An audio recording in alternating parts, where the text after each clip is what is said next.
ወርቅ ለዘመናት የሰው ልጅ የሀብት ማከማቻና መተማመኛ እንዲሁም ደግሞ የኢኮኖሚ ቀውስ መከላከያ ሆኖ አገልግሏል።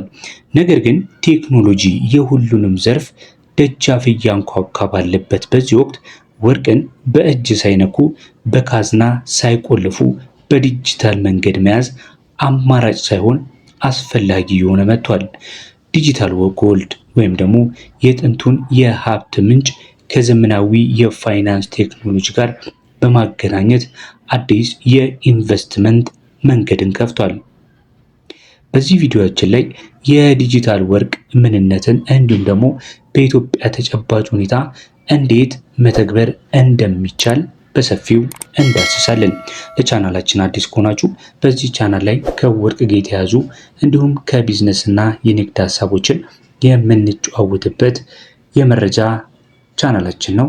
ሰብስክራይብ በማድረግ ቤተሰብ እንድትሆኑ በማክበር እንጠይቃለን። ዲጂታል ወርቅ ማለት በአካል ወርቁን ሳንረከብ በዲጂታል መድረኮች በኩል የምንገዛውና የምናከማቸው የወርቅ አይነት ነው። እርስዎ የገዙት እያንዳንዱ የዲጂታል ወርቅ መጠን በአስተማማኝ ካዝና ውስጥ በተቀመጠ እውነተኛ ወርቅ የተደገፈ ነው። ምን አይነት ባህሪያቶች አሉት ብለን እስቲ እንመልከት። የመጀመሪያው ባህሪው ተለዋዋጭነት ወይም ደግሞ ሊኩዊዲቲ አለው። በማንኛውም ሰዓት በወቅታዊ የገበያ ዋጋ ወደ ጥሬ ገንዘብ መለወጥ ያስችላቸዋል። ሁለተኛው ነገር ደግሞ ደህንነት ነው። ወርቁን እቤት ውስጥ ከማስቀመጥ የሚመጣውን የስርቆት ወይም የመጥፋት ስጋትን ያስቀራል። ሌላው ደግሞ አነስተኛ መነሻ ካፒታል መፈለጉ ነው። በአንድ ጊዜ ብዙ ግራም ከመግዛት ይልቅ በጣም በትንሽ ገንዘብ ለምሳሌ በ0.1 ግራም ጀምራችሁ መግዛት ትችላላችሁ። እነዚህ ሶስት የሆኑት ባህሪያቶቹ ተለዋዋጭነቱ፣ ደህንነቱ እንዲሁም ደግሞ በአነስተኛ ካፒታል መነሳት ወይም ደግሞ መጀመር ማስቻሉ ዲጂታል ወርቅን በአሁኑ ሰዓት ላይ ተመራጭ አድርጎታል። በአሁኑ ሰዓት ላይ ኢትዮጵያውያኖች ዲጂታል ጎልድን እየፈለጉት ነው ወይ? በኢትዮጵያ ኢንቨስተሮች ይፈልጋሉ ወይ የሚለውን ጥያቄ እንመልከት። ምንም ጥያቄ የለውም። የኢትዮጵያ ኢንቨስተሮች ይህንን ዲጂታል ወርቅ አዎ ይፈልጉታል። የመጀመሪያውና ዋነኛው ከጊዜው ጋር መሄድ ስለሚያስፈልጋቸው ነው። በተጨማሪም ደግሞ በኢትዮጵያ ኢኮኖሚ ሁኔታ ውስጥ ዲጂታል ወርቅን የመምረጥ በርካታ የሆኑ ጥቅሞች ወይም ደግሞ አስፈላጊነት አለው።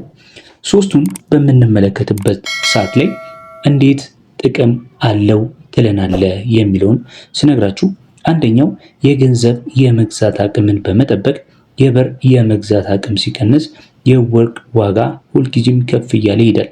ስለዚህ ዲጂታል ወርቅ የቁጠባው ዋጋ እንዳይቀንስ ያደርጋል። ስለዚህ የገንዘብ ዋጋን አቅምን ስለሚጠብቅ ይሄ የመጀመሪያው የዲጂታል ወርቅ ጥቅም ነው። ሌላው ደግሞ ተደራሽነት ነው። ለአነስተኛ ቆጣቢዎች ትልቅ አማራጭ ነው። ትልቅ የወርቅ ጌጣጌጥ ለመግዛት ረጅም ጊዜ መጠበቅ ሳይጠበቅቦ ባገኙት ትንሽም ትልቅም ትርፍ በየጊዜው ዲጂታል ወርቅን መሸመት ይችላሉ። ሶስተኛ እስካላችሁኝ ግልጽነት ነው። በወርቅ ቤቶች ውስጥ ላይ የሚታየውን የዋጋ መለዋወጥና የአሰራር ዋጋ የሜኪንግ ቻርጅ ስሌትን ያስቀራል። ዋጋው ዓለም አቀፍ ተመን ላይ የተመሰረተ ነው። እነዚህ ሶስት ጥቅሞች በኢትዮጵያ ኢኮኖሚ ውስጥ የዲጂታል ወርቅን እንዲመረጡ ካስቻሉት ሶስት ዋና ዋና ጥቅሞች ተርታ ይሰለፋል። ተመልካች አድማጮቻችን ቪዲዮዎቻችንን እየተከታተላችሁ ነገር ግን ሰብስክራይብ ካላደረጋችሁ ይህ ለእናንተ መልእክት ነው። በዚህ ቻናል ላይ ከወርቅ ጋር የተያያዘ መረጃን ብቻ ሳይሆን የተለያዩ እጅግ ወሳኝ የሆኑ የቢዝነስም መረጃዎች ይቀርቡበታል። ቻናሉን ላይክ በማድረግ እንዲሁም ሼር በማድረግ እንዲሁም ቤተሰብ በመሆን ሰብስክራይብ ታደርጉ ዘንድ በማክበር እንጠይቃለን። በኢትዮጵያ ውስጥ ይህንን ዲጂታል የሆነ ወርቅ ኢንቨስትመንት መጀመር ይቻላል ወይ የሚለውን በመቀጠል እናነሳለን።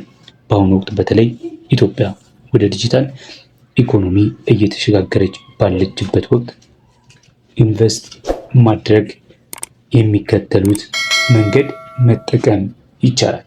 የመጀመሪያው እንዴት አድርገን ነው ዲጂታል ወርቅን በኢትዮጵያ ላይ ኢንቨስት ማድረግ የምንችለው የምትሉኝ ከሆነ በባንኮች በኩል የሚቀርቡ የቁጠባ አማራጮችን በመጠቀም ነው። አንዳንድ የሀገር ውስጥ ባንኮች ከወርቅ ዋጋ ጋር የተያያዙ የቁጠባ ሂሳቦችን ጎልድ ሊንክድ አካውንት ለመጀመር ዝግጅት እያደረጉ ነው። ይህ ማለት ገንዘቡን ባንክ ያስቀምጣሉ። ነገር ግን የቁጠባው ዋጋ የሚተመነው በየዕለቱ የወርቅ ዋጋ ልክ ይሆናል ማለት ነው። ያስቀመጣችሁት የገንዘብ ከጎልድ ሊንክ አካውንት ጋር ሊንክ ከሆነ ወርቁ ሲጨምር ገንዘባችሁን ከፍ ይላል፣ ወርቁ ሲቀንስ ደግሞ ዝቅ ይላል ማለት ነው። ይሄ አሁን በዝግጅት ላይ ያለ የቁጠባ ሂሳብ አይነት ነው። ሌላው ደግሞ በኢትዮጵያ ካፒታል ገበያ በኩል ነው። በቅርቡ ወደ ስራ የገባው የኢትዮጵያ ካፒታል ገበያ የኮሚኒቲ ባክድ ኤክስቼንጅ ትሬድድ ፈንድ የሚባል አለ። እነዚህ የኢንቨስትመንት አይነቶችን ይዞ እንደሚመጣ ይጠበቃል።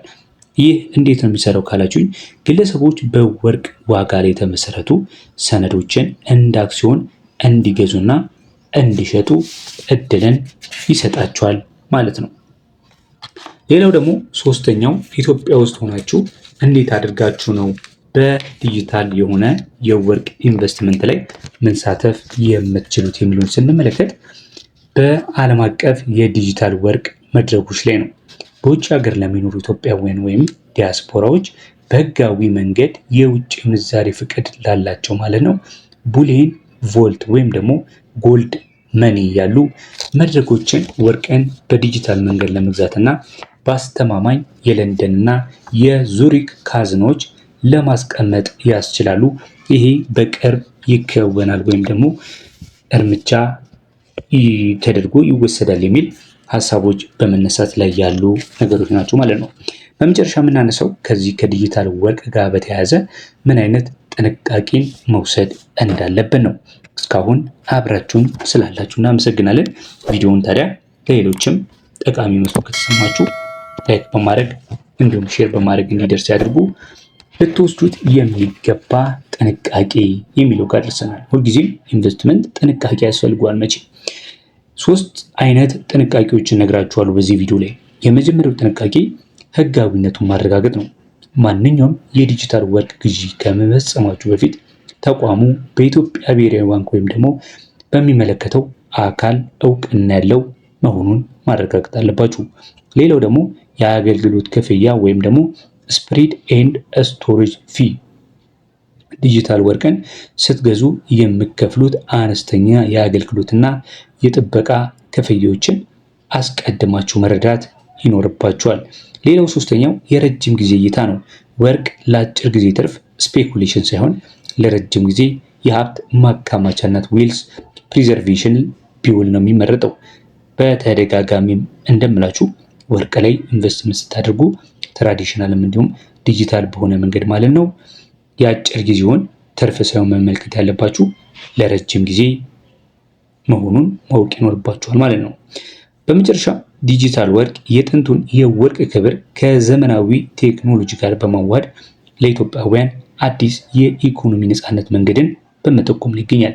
የወደፊቱ የኢትዮ የፋይናንስ ገበያ ለዲጂታል ወርቅ ኢንቨስትመንት ትልቅ በር እንደሚከፍት ጥርጥር የለውም። ዛሬ ላይ ስለዚህ ዘርፍ እውቀትን ማዳበር ነገ በሚፈጠሩት እድሎች ቀድሞ ለመጠቀም ትልቅ መሰረት ይሆናል። ወደፊት መራመድ ይኖርብናል። በካፒታል ገበያው ዙሪያ የሚመጡ አዳዲስ መመሪያዎችን እዚህ ቻናል ላይ ለማካተት እንዲሁም ደግሞ በዲጂታል ባንኪንግ ዘርፍ የሚመጡትን የወርቅ ቁጠባ አማራጮችን በንቃት በመከታተል ለእናንተ ወደፊት ለማቅረብ እንሞክራለን። ይህ መረጃ የዲጂታል ወርቅን በተሻለ መንገድ ለመረዳት ረድቷችኋል ብዬ ተስፋ አድርጋለሁ። በቀጣይ ምን አይነት ቪዲዮዎችን እንድሰራላችሁ ትፈልጋላችሁ? ኮመንት መስጫውን ተጠቀሙበት። ለዛሬ በዚያ በቃው። በያላችሁበት መልካም ጊዜ